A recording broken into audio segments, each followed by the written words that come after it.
In Job chapter 1, verses 20 through 22, it says, And Job arose and rent his mantle, and shaved his head, and fell upon the ground, and worshipped, and said, Naked I came out of my mother's womb, and naked shall I return thither. The Lord gave, and the Lord hath taken away. Blessed be the name of the Lord. In all this Job sinned not, nor charged God foolishly. Looking in the life of Job, his life was grand. He had been blessed with a large family, a large farming enterprise, good health.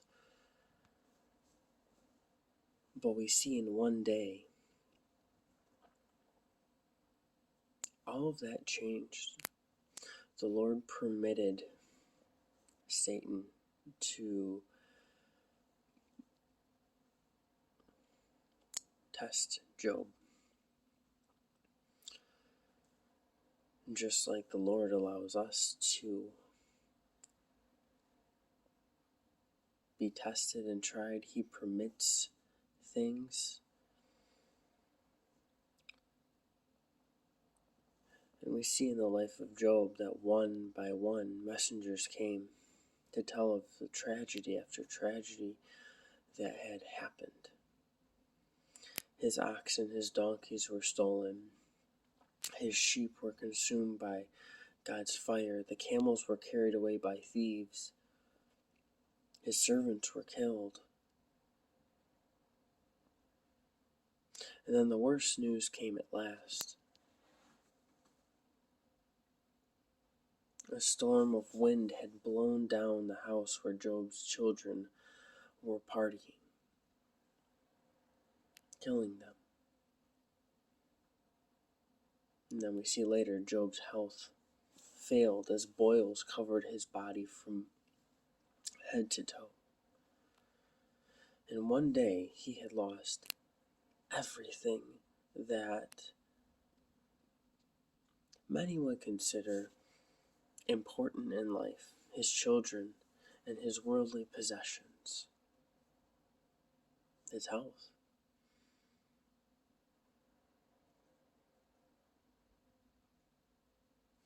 Any one of these losses would have left most people and leaves most people devastated for a lifetime.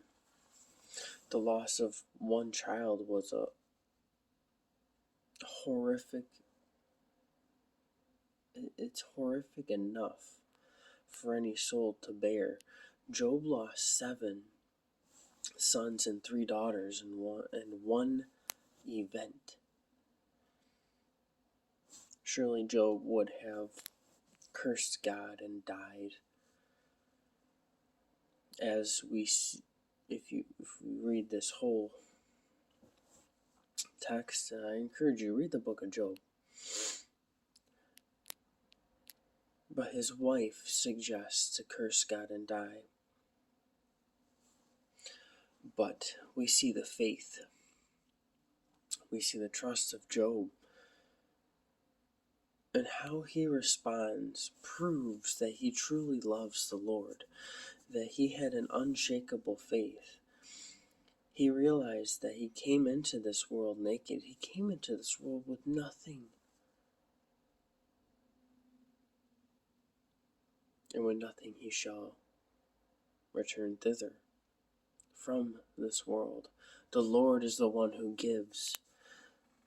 The Lord is the one who takes away. And because of that, the Lord ought to be worshipped. Job realized this. So instead of a natural response which would have led to sin or a charging of God foolishly, Job worships the Lord.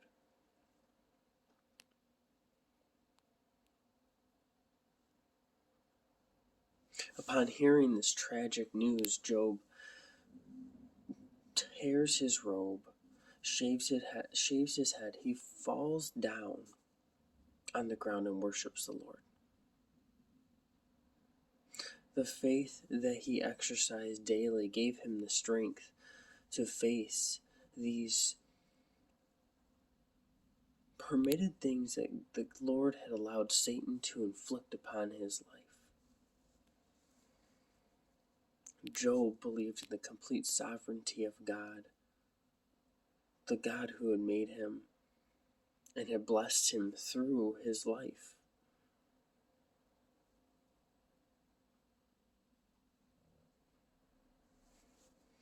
God owes no answers to any of his creatures, neither man nor animal, even though it's natural for us to question why God allows such loss and tragedy in our lives. What he sends or allows may never be understood by those who go through those things of suffering and sadness.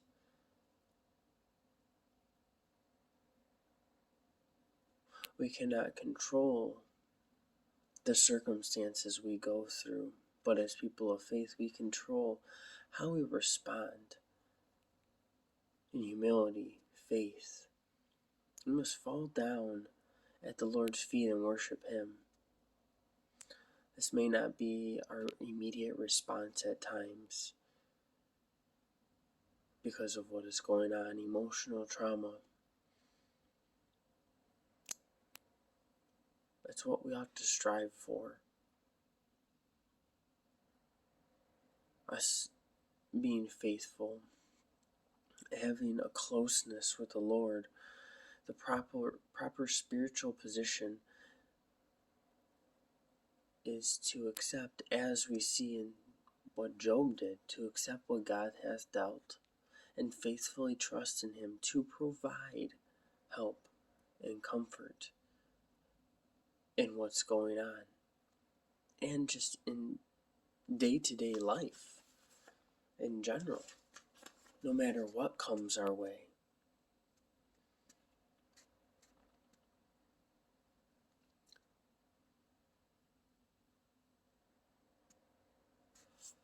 I think of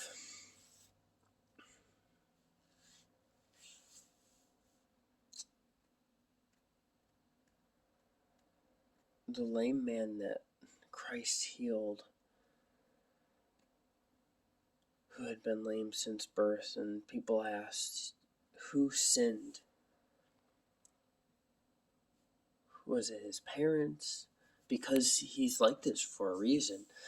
And Christ simply states, this is for the glory of God.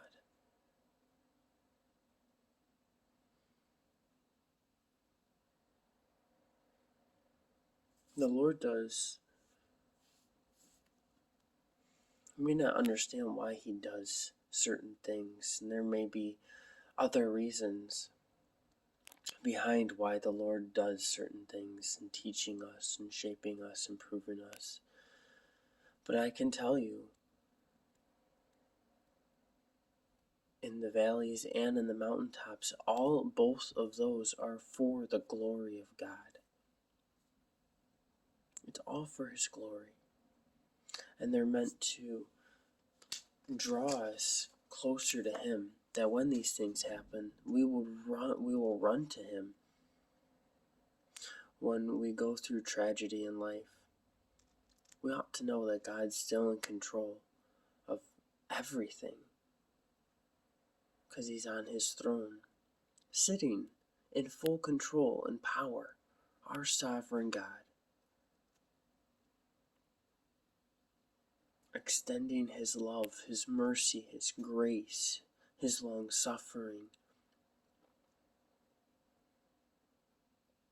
through whatever suffering or sadness that we may presently be enduring or going through.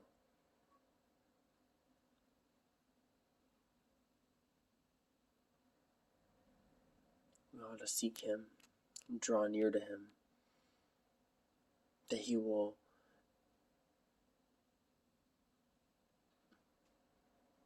allow us to go through lead us through in His time, that we may be faithful as we go through, trust in Him, and worship and glorify Him through it. And when He brings us through, worship and glorify Him and be thankful for who He is. As we see Job,